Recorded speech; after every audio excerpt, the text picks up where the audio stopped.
Before we get started today, got to give a big shout out to Open Fortune, the people who made this possible. Open Fortune took the fortune cookie and flipped it on its head and made it the most creative ad platform out there.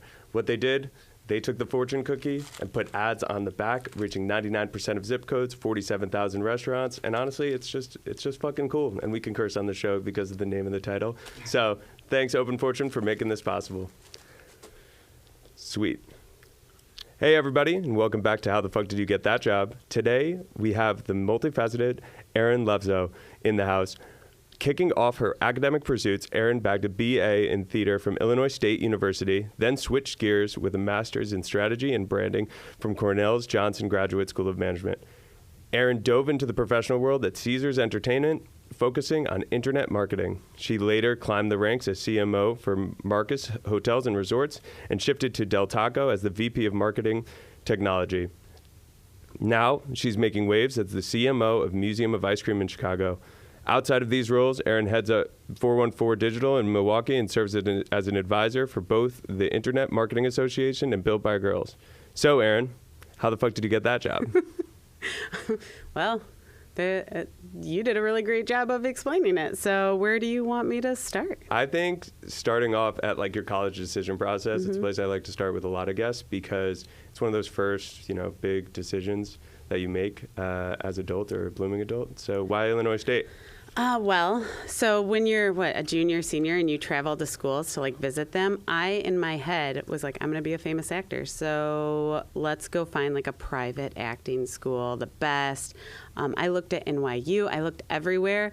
And then my parents let me know that they'd support some of it, but definitely not private school support.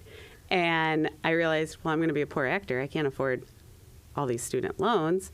So we went to visit Millikan and all these different schools that were great, and then went to Illinois State, and walking around, you just felt comfortable.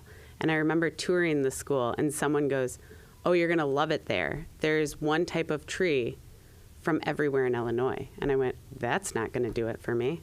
So as we're walking through, though, I did feel comfortable. And growing up in a town of 2,000 people, going to a school with 20,000 students was a big difference.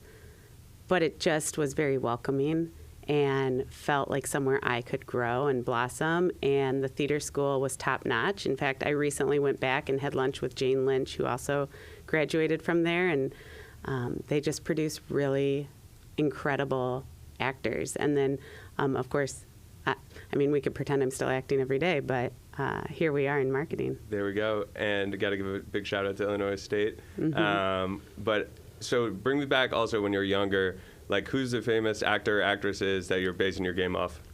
Well, so I love a lot of different actresses, but in 8th grade, I auditioned for a community theater's production of Annie, and they said, you're too big to be a kid in the show, you need to be an adult. So they put me with the adult cast, and I was like, do you know what adults in theater do? They hang out and have fun, and they just live life. And I was like, I love this. I want to be part of the adult group for the rest of my life. So that's the first time. And what age was that? Oh, 8th grade. So whatever that equals, 13 maybe, 14. And then my mom took me on a bus tour to Chicago to see 2 shows. We saw Cabaret with Alan Cummings. And Alan Cummings is the best. Amazing. Yeah. And the Kit Kat Club dancers, and the woman who played Lois Lane in Superman was in it, and it was awesome. So good. And then so I was like, I want to do that, right? And my mom goes, you want to perform on stage in your underwear? And I was like, no, I want to perform. And then she took me to see Joseph and the Amazing Technicolor Dreamcoat, which at first I thought was just a Bible story, and then I saw it, and I was like, oh, love it. So I get back, and it was with Donny Osmond, and I was like, I want to meet Don. I just want to meet Don. Because I was so infatuated with how they got up there, and you were engrossed in it. And starting then, to this day, anytime there's a standing ovation, you'll find me in the back sobbing, because I just love it. And the energy that comes through live musical theater. Absolutely. It definitely is art, and so is marketing in its own way. But growing up, right, a lot of kids, when they ask, what do you want to do? Like, actors, one of them, athletes. Not a lot of people write marketer. But what was it, the moment for you when you realized, like, I'm good at this, and I want to double down and really spend my career in marketing? So after college, I worked at Olive Garden for like 2 months in order to save up like $800. Unlimited breadsticks. Yeah. And I was a pitiful waitress, so that's why I only had $800. And I packed up my car, and I thought I would go to LA and start a theater career there. And I drove whatever fit in my tiny white Toyota Camry to Main character stuff. to Vegas. And I got there and I realized I can't afford LA, but I could afford Vegas because I could get a $600 apartment for 2 months because they gave me an extra month free because they had found a dead body in the room. And then I bought a $100 mattress off the back of some guy's truck, and I just figured it out. Wait, also you can't just like skip over that. What happened? So like I didn't have anything, right? It was just what was in my car. So like dead body, she's like, we'll give you an extra month for free. Great. I didn't know anything. I'm in the worst part of Vegas. Again, naive, innocent, I don't know. But then I was like, where do people buy mattresses? And this guy was like, right here in my truck. And I was like, okay. I didn't get box springs because I didn't know what those were. And then I ate Jack in the Box until I could find a job. Started in a psychologist's office until I could actually find a job in theater. Moved over to Bally's Paris Rio, where I was a box office supervisor. The Richard Frankel production of Producers came. They said, we want someone to be our house manager who has a theater background. That was me. Yay. And what does the house manager do? They literally control the house. So every guest that comes in, they're in charge of all the guests that are seated in the theater. Got it. And so if something happens, if a guest comes out and they're offended by the show, I get to deal with all the customer service. I oversaw 60 box office employees and ushers and union, non-union. And then I took a management course that Caesars put all managers, directors, vice presidents through.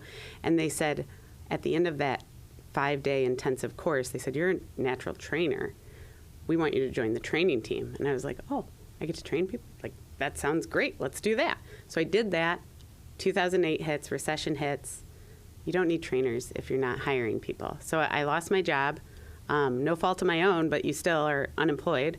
And the recruiter at Caesars said, what do you want to do? We still are hiring some positions. They're just very basic, like needed positions. I said, I'll be a housekeeper. I'll clean rooms. Like, what do you got? She goes, what do you know about internet marketing? And I said, I have the Facebook. And so I start at the bottom. So the way I say is like, if it was like whale feces, me. Like, there's no one lower on the totem pole. Like, you need coffee? You need a PowerPoint clicker? What do you need? And what I figured out really quickly is when you're hourly, you take on everything. I had nothing else to do. Give me all the jobs. I'll work through lunch. I don't care. It's overtime. And as I was doing that, they would say, the CMO would go, I need someone to come in and click the PowerPoint. I'll do it. And people kept going, why are you volunteering? I was like, because I got to be in the room. I got to learn. I got to absorb the knowledge. I got to take home the deck and be like, what is Average Theo? How does this work? So everything they threw at me, I took on. Then MGM Resorts calls, and they say, you want to come on this side of the road? And I'm like, no, I'm already doing all this. I handle all the accounts receivable and payables. Like, I love it. But they go, have you ever done your own tagging, ad buying, tracking? We're the internal agency for our properties. And I was like, no, but I feel like I should. So I did that.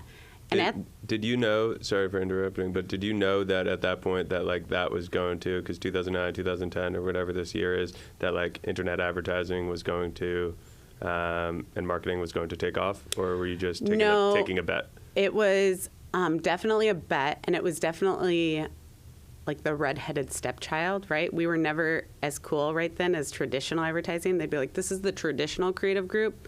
What are you guys doing over there? Because it wasn't really respected yet. Correct. Yeah. And we still called it internet. It wasn't digital. It wasn't interactive. It hadn't gone anywhere. Sure. So I joined MGM, and at that time, someone did offer me an opportunity to go back into training, and I realized I was building a skill. And what's interesting is with acting or training, everybody thinks they can do that, right? Everybody's like, oh, I've always wanted to be an actor. I think I'm really good at it. And you're like, I studied it. Like, okay. second to that is marketing. Everybody thinks they're a marketer. So I've had lawyers tell me, oh, well, if I didn't go to law school, I was going to be a marketer because I've always had a knack for and what that. do you say to those people? I'm always like, oh, cool, because it's not a skill. Like, Yeah. I don't know. I didn't study this or anything. Like, Well, that's so great. I often think about it, too, as a marketer, too, with, like, it's because the bar to entry is low, right? Like, you can run a Facebook ad by clicking it, right? Correct. Or you can post on social just by clicking, so it doesn't really get the whole, versus coding and all Well, and that. they don't give it or any also, like, worth. accounting, right? Like, it's like you can't just show up and Yeah. be an accountant one day, right? But you And can click on social. You can't really show up and be a marketer because that's how so many businesses that don't invest in marketing then go, well, I don't know what we're doing wrong. I don't know what sell. I hired this 17-year-old to run everything, and I don't know why it's not working. And I was like, well, I'm sure we could have a conversation about that, right? But they really struggle with why they have to invest because, to your point, you can click and make the ad. Do you think that's the reason, or do you think there's also some other reasons why brands may think that? I think that's a lot of the reasons. Until they see the success from it, Sure. they don't understand why they're investing. And they don't understand why it's important. Or no one's been able to communicate to them why it's important. So, at MGM, I learned a lot. I took on 5 of their properties, and it was about, here, you give me this budget, I'm going to show you what it returns. And it was hotels, it was entertainment, it was restaurants, it was everything inside of those properties in Vegas and outside of Vegas. And then the Palms called, and at the time I had taken over. Are all these, when you say called, right, is it them actually calling you, or like how are these jobs coming in? So the Palms, someone who had worked, Monte Carlo was MGM property. She had gone to the Palms. She had called me to say she was leaving, and they were interested in me. At the time, I was the president of the Las Vegas Interactive Marketing Association. So I went over there to talk to them, not wanting to take the position necessarily, but what I wanted to do was get them to pay the Las Vegas Interactive Marketing Association to promote the position into the market and network. And so I went over there, I talked to them. They said they were hiring, I don't know, it was a director or whatever the title was. And I said, no. I said, I'm happy to post it on Levima and see and refer people. And they said, well, what would you need to take the job? I said, I need a couple things. I need a different title. And then I laid out what I would need. And they said they couldn't do it. And I said, I understood. I can't wait to stay in contact so I can help you fill this role. 3 weeks later, I got a call, and they said, we can do it. And I said, all right, touche, let's do it. So joined the team and led marketing and digital and interactive there, built an internal agency. In fact, the Palms was the old Playboy Club, right?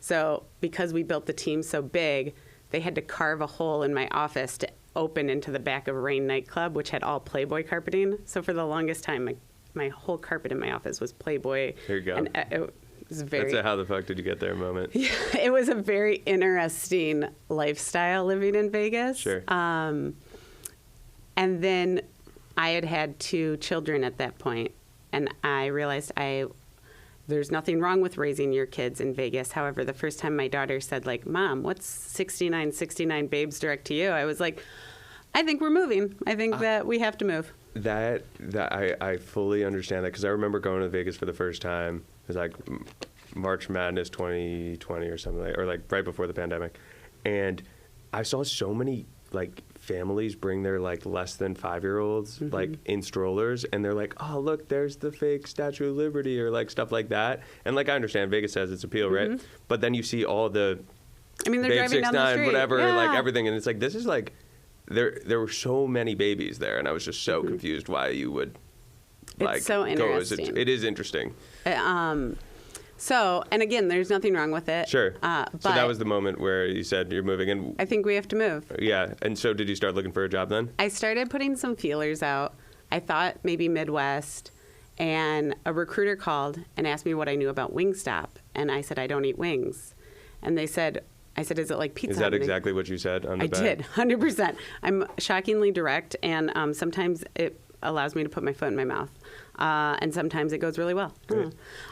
So the recruiter and I talked for a while, and it sounded really interesting. They needed someone to come in and they had online ordering, but it turns out wings are really hard to order, right? Because you have multiple variations. You might like bone-in, boneless, tons of different sauces. You might want 4 of one, 3 of another. Anyway, we started talking. They say it's in Dallas. I was like, I've never been to Texas.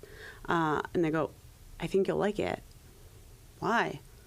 So we took a trip. They sent my husband and I down there to meet the team. And when I got off the plane, the lady looks at me and she goes, how are you? And I said, I'm fine. And she goes, no, how are you? And I was like, do you want something from me? And she goes, I just want to know how you are. And I realized Vegas had jaded me a little. Like, I just assumed that everybody approached me, needed or wanted something from me. And I went, oh, we do need to get somewhere where, like, people can just be nice to people, right? People can just be good people. And I met the team. It was wonderful. Joined Wingstop, led their digital initiatives, built out the team. We rebranded. We changed our spokesperson. We did all of that. It was wonderful. And then got a call. What are you most proud of with Wingstop? We had a campaign called Viva el Manganero. And it is normal in the restaurant industry to have a limited time option. You bring something, you take it away. I don't necessarily understand it other than like the Shamrock Shake does really well. But we would bring limited sauces. They'd mix at a certain percentage and then we'd take them away. And it was about the promo and the burst. Well, when we brought mango habanero, people liked it. It mixed at the normal amount. And then we took it away and people lost their minds. People were like, I can't believe you why would you do that? And it was this younger demographic who didn't understand why we would give them something and then take it away. Sure. And it was very fascinating to me. And we couldn't figure out, and they were like, we'll just bring it back. We'll just bring it back. And our franchisees were like, people keep asking for it. So we went and started kind of a grassroots campaign. And at first, your traditional restaurant concept would say, we'll just announce that it's coming back. Well, that's no fun. So we created this campaign because it was the people speaking, right? The guests speaking, the customers speaking. So we sent out surveys and we said, do you want mango habanero to come back? And if they marked yes, we said, give us your address. We got about 118 of them, 120 of them. And they gave us their address and we said, oh, we just need to check for validity or whatever. So then we took that and we created, again, mango habanero sauce. We created this underground uprising of Viva el Manganero. And there was like a mascot and like it had nothing to do with corporate. And we had Viva el Manganero shirts and there were bandanas and there were stickers and it just felt, and we put them in nondescript cream envelopes with stamps on them. Nothing that said Wingstop, nothing that said corporate. And we mailed them to these people. And people lost their minds. And they social posted about it everywhere. And they were like, oh my God, look what I got in the mail. Like, I think it's coming back, you guys. And they would tag us. And our share of voice went up through the roof over 1,000% overnight from sending out like 118 of these things. And not one thing had our branding on it. And that was exciting. Mm-hmm. And when we knew it was working, because people were losing their mind and resharing it and resharing it and resharing it. And so then we put out a video that had like a scrambling, like, I don't want to compare it to ISIS video, but like, you know, like someone's taking you for ransom, right? Sure. And they're like masked voice and saying that it's coming back, right? They've taken over the airwaves. It was just fun and it was silly. And people went berserk because they expected the older CEO to come out and just say that. But we didn't want it to be about that. We didn't want it to be about the man just told us what to do. We wanted it to be about the people spoke and we listened. And then we brought it back and it sold even better. Yeah. And it's still on the menu to this day. We won Shorty Awards with it. It was a wonderful campaign. But the budget for what we did was minuscule compared to what it produced. And that was something I was incredibly proud of the team working on. Yeah, I mean, that's awesome. That's just such a great story and it's cool that you got that buy-in from the CEO and everyone, because when you go in as a marketer, everybody's already kind of like obscure, like, oh, what's this person going to say? And on top of that, to like not have it directly tied to the brand, because some people are like, oh, if there's no brand on it, it's not in your face, they're not going to do anything. But what you did is tell a story, and you got brand loyalty behind it. So that I commend you for it. It was super cool. Super cool. So talk to us about ice cream. Okay. Right? All right. So I went Freebirds, Bounteous, Marcus Hotels, Jack in the Box Del Taco, and now I'm at Museum of Ice Cream. And it's amazing. So we exist to unite and inspire through imagination and connection. And so everything we do is about human connection. Did you ever think you'd be in the ice cream business? No. Yeah. I didn't think I'd be in the wings business. What was your, husband's reaction to, like, you working at, like, wings companies, but also especially, like, hey, babe, I got this ice cream deal? So last year when they approached me, I was really interested in it, and we talked a lot about it. And he always says, like, I'll support you in whatever you do. Okay, that helps me make any decisions. But he's always been incredibly supportive of it.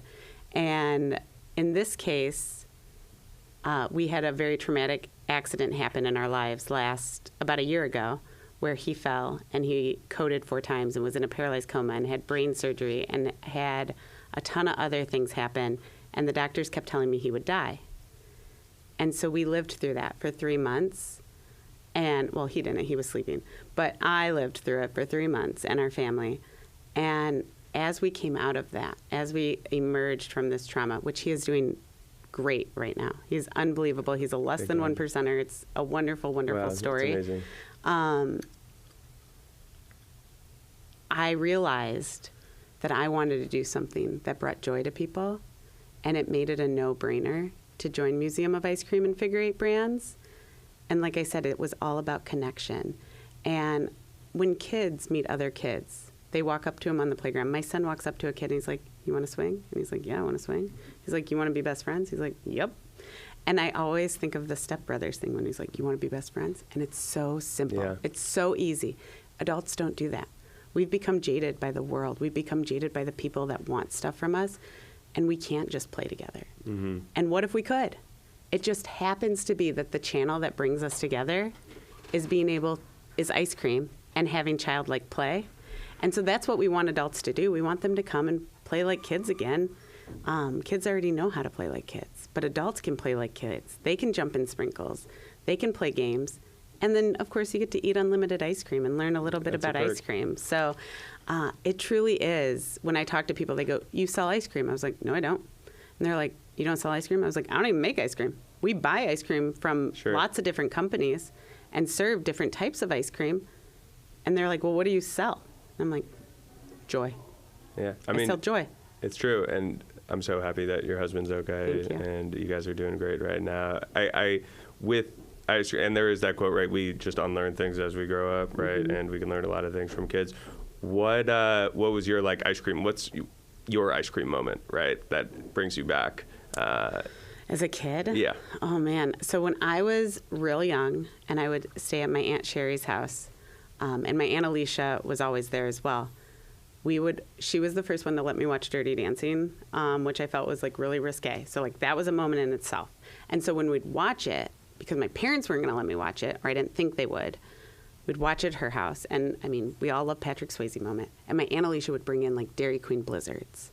And so we'd sit there with the blizzards, and we'd watch Dirty Dancing. And then I got to step up to Pretty Woman, which was really exciting too. So we'd alternate between Pretty Woman and Dirty Dancing. And when we'd do that and have sleepovers, I'd get my Oreo Blizzard. And to me, that was so much dopamine, just Patrick Swayze, man. ice cream. Yes, Richard Gere. Julia Roberts. All these older, attractive men. Yeah. I loved it. Yeah. So, and I was so young, but it was always a moment that I remembered, to the point that I don't know it was as impactful to my Aunt Sherry and my Aunt Alicia as it was to me, but I remember and if I say oh, I remember sitting here, they'll be like, what? I'm like, yeah, that's how impactful it was to me.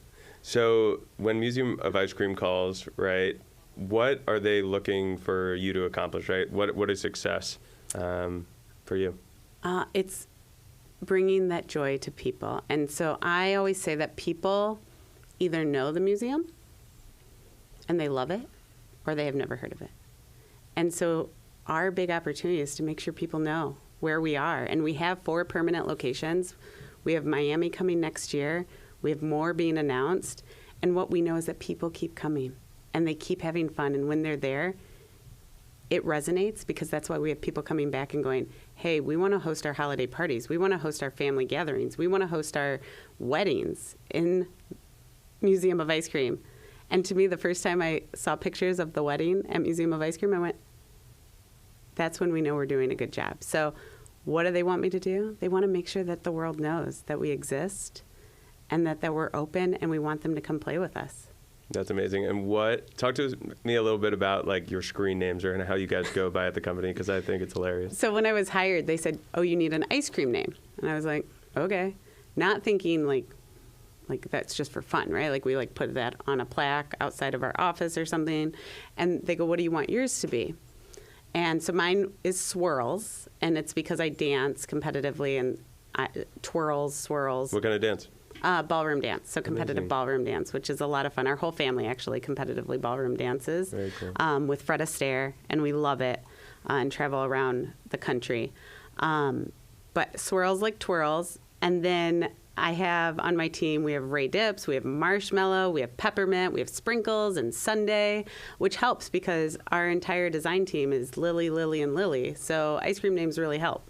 Mm-hmm. And you'd be surprised if someone doesn't know we have ice cream names and you're sitting on a meeting with like a new partner or someone who, like a beginning meeting, and you're like, hey, Sprinkles, can we do this? And they're like, what'd you call it? And I'm like, oh, we have ice cream names. It kind of sounds like a cat call. Yeah. And I actually text the other day, and I realized I was like, hi, it's Swirls. And I was like, I understand that I just sounded like a stripper.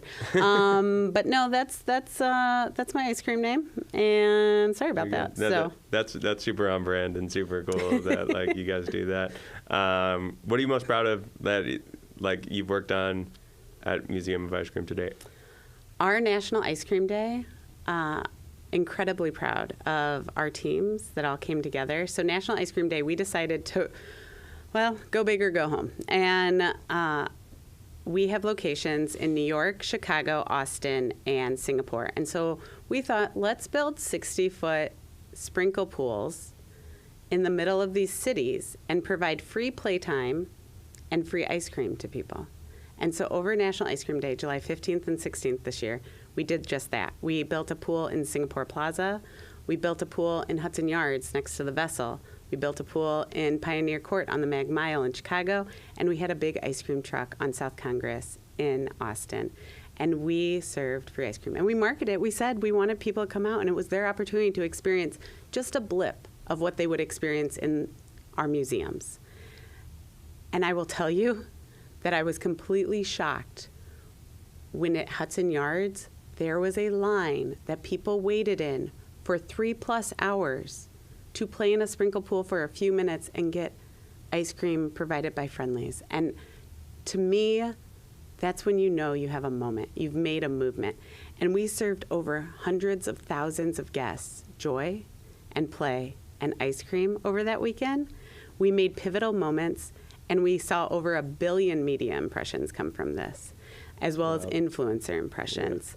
And it created stories worth telling. And you know those families went home, and they were just full of joy, and they got to do something different, right? They got to really play together. And when people play together, they want to memorialize that. And so that's where pictures come from and hashtags come from, because people, when they have a moment, that's when you see someone break out their phone and they're like, let's take a picture together. And that's, to me, why people take pictures when they go to our museums, isn't because it's a picture moment. It's because they've memorialized a memory. Yeah, that exactly what you just said is super special. We spoke, as we wrap up here, we spoke a lot about your career. Like, what is something that you're proud of just in your personal life? Like you said, dancing. Dancing is something I'm incredibly proud of, and being a mom. And so being able to see my kids dance and be able to show them how much fun I have. And I got into dance by happenstance, but what it allows is for your brain to disconnect and for you to focus on lots of different things. Because if I'm trying to think about my shoulders being down, my head being up, my leg doing this, at the same time as smiling, like, you can't think about anything else. And so I am proud of where I've come from. It's almost like a flow state. Yeah. And it breaks down even more vulnerable than walking on stage and talking to a group of people, because when you're dancing, everything's being watched. Everything. And there's something incredibly vulnerable about trusting. I actually wrote an article about the parallels of ballroom dance to leadership, and how to be the best leader you can be, you have to be vulnerable, right? And you have to be also strong, and you have to have stamina, and all these different elements that you get out of dancing. And being able to trust.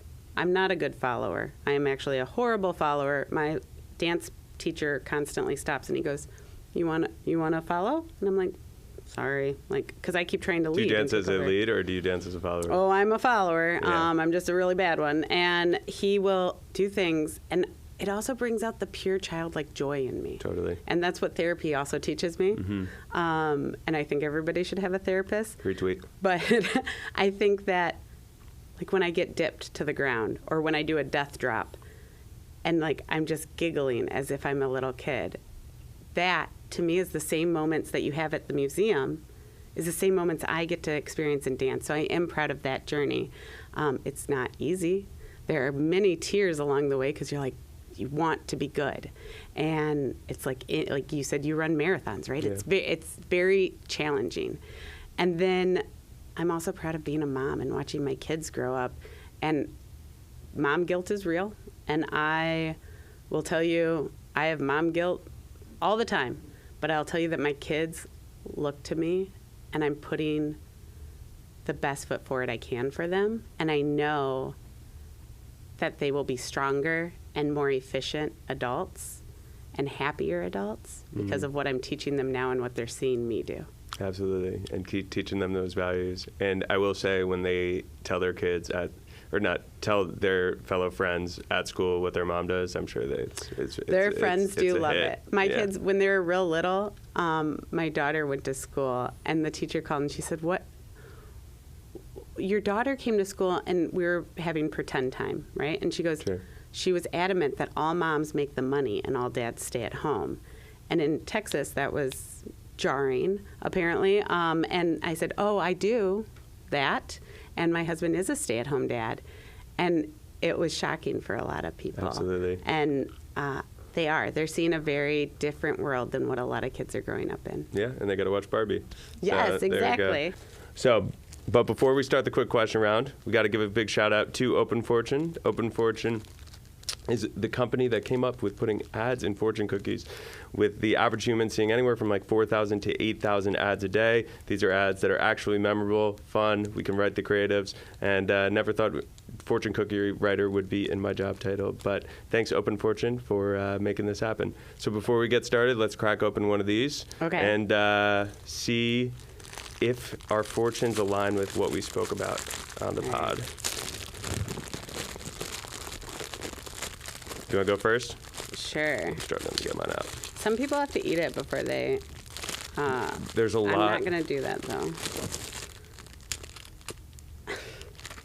What do you got?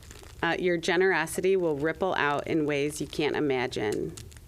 Here we go. In bed. In bed. Well, because you have to add that, yeah, right? you do have to add in bed.